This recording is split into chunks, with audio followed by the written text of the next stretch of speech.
Hello friends, आज मैं आपको टीवी और डीटीएच के लिए एलईडी टीवी और डीटीएच के लिए एक ऑटोमेटिक स्टेबलाइजर बनाना बताऊंगा, जिससे आप बहुत आसानी से और बहुत सस्ते में मात्र 500 रुपये में आप ऑटोमेटिक स्टेबलाइजर बना लेंगे।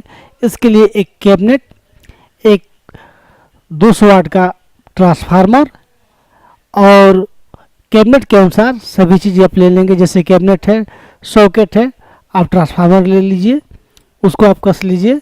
उसके पास वोल्ट मीटर, रॉकर स्विच, एक किट और एक मेन लीड ये ले लीजिए। तो सबसे पहले हम इसको कैबिनेट में छेद करके हम उसको ट्रांसफार्मर कस रहे हैं। वैसे कैबिनेट में उसके लिए होल रहता है, आप चाहे तो होल कर भी सकते हैं अपने उसके साइज के अनुसार, अगर नहीं हो तो। लेकिन इसमें दोस्तों होल है, तो हम इसमें बस ट्रांसफार्मर कस रहे हैं।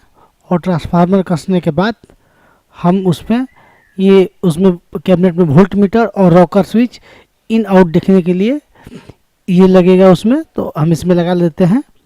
और लगाने के बाद अच्छी तरह से सोल्ड करिए। दोस्तों, सोल्डिंग में आपकी सफाई होनी चाहिए और सोल्डिंग मजबूत होनी चाहिए, नहीं तो। लेकिन दोस्तों, इसमें थोड़ी सी सावधानी बरतिएगा। ज़्यादा देर रखने से आपका सोल्डिंग के कारण वो सब प्लास्टिक की होती है, वो गल जाएगी। तो इसलिए आसानी से और अच्छी तरह से आप सोल्डिंग कर लें। और सोल्डिंग करने के बाद आगे हम प्रोसेस देखेंगे कि और आगे कनेक्शन कौन कौन से कनेक्शन करने हैं। तो पहले हम स्विच, सॉकेट, रॉकर स्विच में और मीटर में आप सोल्डिंग कर लीजिए। और उसके बाद आप इसे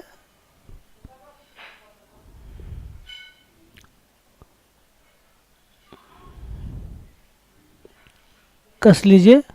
उसके बाद हम बारी बारी से इसके कनेक्शनों को देखेंगे। तो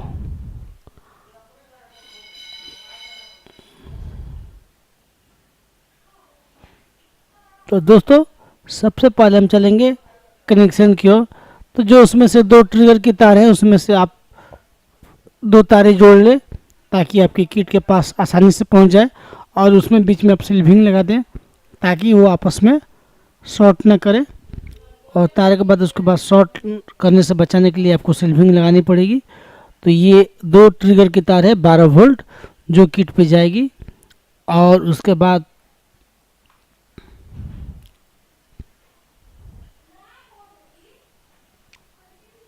आप चाहे तो अगर आप लूप अगर बाहर निकाल देते हैं बड़ी लूप, तो वो भी तेज़ी से काम करेंगी।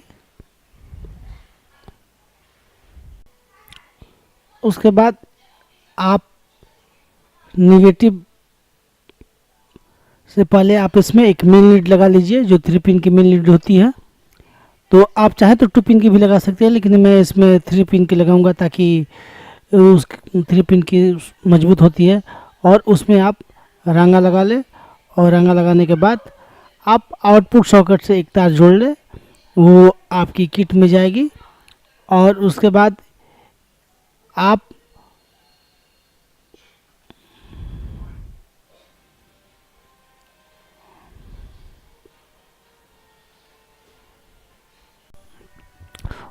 से सॉकेट से आप एक न्यूट्रल का तार जोड़ लें, निगेटिव, जो आपकी वोल्ट मीटर में जाएगी। और उसी में आप मेन लीड की जो न्यूट्रल वाली तार है, काली वाली तार है, उसमें आप जोड़ लीजिए। उसके बाद आप आउटपुट में एक तार जोड़ लीजिए, वो आपकी किट में जाएगी। और यहाँ से उसके बाद आप ऐसा कीजिए कि जो मेन लीड की तार है, वो अगर आपकी छोटी है तो उसमें से एक तार जोड़कर उसे अच्छी तरह से आप सोल्ड कर लें। और वहाँ पर आप उसे सिल्विंग भी लगा सकते हैं, और सिल्विंग लगाकर वो भी किट में चली जाएगी। फिर अब हम किट की लूपों को कनेक्शन करेंगे। अगर आपको किट के लूप के बारे में थोड़ा सा और जानना है तो फिर मैं आगे भी कोई वीडियो बनाने वाला हूं, जो आपके उसको पूरे वाइंडिंग की जानकारी देगी, पूरे वाइंडिंग के साथ में पूरे वायरिंग की भी जानकारी देगी और पूरे कनेक्शन के बारे में भी जानकारी देगी। तो अब ऐसा करें कि आप ये मैं बता रहा हूँ कि ये आप मात्र 500 रुपये में आप इस स्टेबलाइजर को बना सकते हैं, जिससे आपको काफ़ी फ़ायदा होंगे। अब देखिए इसमें जो जो कनेक्शन है ऐसे बोर्ड पे किट पर लिखी होती है, वैसे भी मैं डिजिटल बोर्ड पे वीडियो बना चुका हूँ और बना रहा हूँ। तो आप डिजिटल बोर्ड की इस बोर्ड की भी मैं आपको वीडियो बना दूंगा, ताकि केवल किट का ही वीडियो बनेगा तो आप समझ जाएंगे। जैसे ये 10 वोल्ट की टेपिंग है, तो यहाँ आप 10 वोल्ट के टेपिंग को आप कर दिए ताकि ये सारे रिले और किट को ऑपरेटिंग करेगा। और बाकी हमने सारे कनेक्शन कर दिए, इनपुट आउटपुट और जो सारे कनेक्शन है रिले पर की ट्रांसफार्मर से वो कर दिए।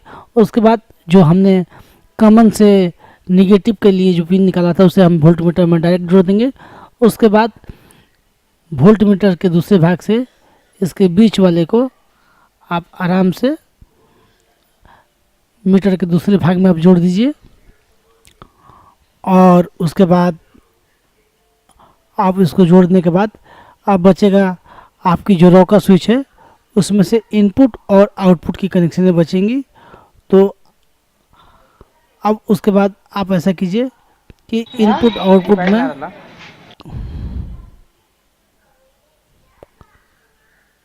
कनेक्शनें आप जोड़ लीजिए और जोड़ने के बाद आप एलईडी का भी कनेक्शन कर दीजिए। उसके बाद आप ऐसा करें कि आप इसकी ट्यूनिंग मिला लें। ट्यूनिंग मिलाने के लिए मैं डिजिटल किट के लिए एक स्पेशल अलग वीडियो बनाऊंगा, आप देख सकते हैं। चाहे आप यहाँ से भी आप 250 करके सिर्फ एक बार उसको कट करा देना है और एक बार आप कट करा दीजिएगा। देखिए एक बार कट कराने पर कट हो गया। और उसके बाद आप देखिएगा कि आप अब जैसे जैसे वेरिएक बढ़ाते जाएंगे वैसे वैसे आपका कट बढ़ता जाएगा और ये आपको 300 तक कंट्रोल करेगा। यानी 90 वोल्ट से लेकर 300 वोल्ट तक आप इसको कंट्रोल कर सकते हैं। और उससे आप कंट्रोलिंग को आप सेटिंग चेक कर लीजिए। और सेटिंग चेक करने के बाद आप इसको अगर ये आप देख लीजिए कि पहले आप बढ़ा कर देख लीजिए, फिर उसे घटा कर देख लीजिए कि घटाने पर रिले छोड़ रही है नहीं, यानी कि ये किट और ये ट्रांसफार्मर सही काम कर रही है, सही वर्क कर रही है कि नहीं कर रही है। अगर सही वर्क ना करे तो उसके हिसाब से आप काम कर सकते हैं। तो ये हमने पूरी अच्छी तरह से इसकी जांच कर ली, ये 100% ओके है। और अब आप ऐसा करें कि इसको अब इसके किट को और सभी को हम लोग कसना स्टार्ट करेंगे, क्योंकि हमारी टेस्टिंग जो है 100% ओके है। तो टेस्टिंग के बाद हम इसमें पहले ट्रांसफार्मर में थोड़ी सी वार्निश डालेंगे ताकि इसमें जो वार्निशिंग के काम है उसको पूरा हो जाए। इसको डालने से दोस्तों एक फ़ायदा ये है कि आपके ट्रांसफार्मर वाइंडिंग के दौरान में अगर कोई वायर लूज हो तो उसे ये पकड़ लेती है और हमिंग होने से बचाती है। और उसके बाद दोस्तों आप सबसे पहले इसे वार्निश को सूखने दे दीजिएगा। और सूखने के पहले आप ऐसा कीजिए कि इस किट को आप कस दीजिए। और कसने के बाद आप एक नट बोल्ट लगाकर आप इसको आराम से कस सकते हैं। उसके बाद आप इसको एक नट बोल्ट कस लीजिए ताकि इस पर आप किट कर सकते हैं। तो एक नट बोल्ट कसने के लिए पतली सी नट आती है, आप उस पर नीचे और ऊपर वसा लगाकर उसको आराम से एक गोड़िया या फिर पाइप वाले कुछ भी डालकर आप इसको कस सकते हैं। और उसके बाद आप इसके कैबिनेट के ढक्कन को भी आप ऐसे कस लीजिए और इसे सीधा देखकर आप इसे कस सकते हैं। और कसने के बाद आप इसको स्कूप से स्टील स्कूप से यानी 4 हेड स्कूप से आप इसे कस दीजिए। ये दोस्तों आपका ये तैयार हो गया आपका स्टेबलाइजर। और ये आपकी देखिए ये हमारी ओके है स्टेबलाइजर। तो दोस्तों इस वीडियो में सिर्फ इतना ही। हम अगले वीडियो में इसके बारे में पूर्ण विधिवत जानकारी देंगे। ये बस शुरुआत है इस वीडियो के लिए। धन्यवाद।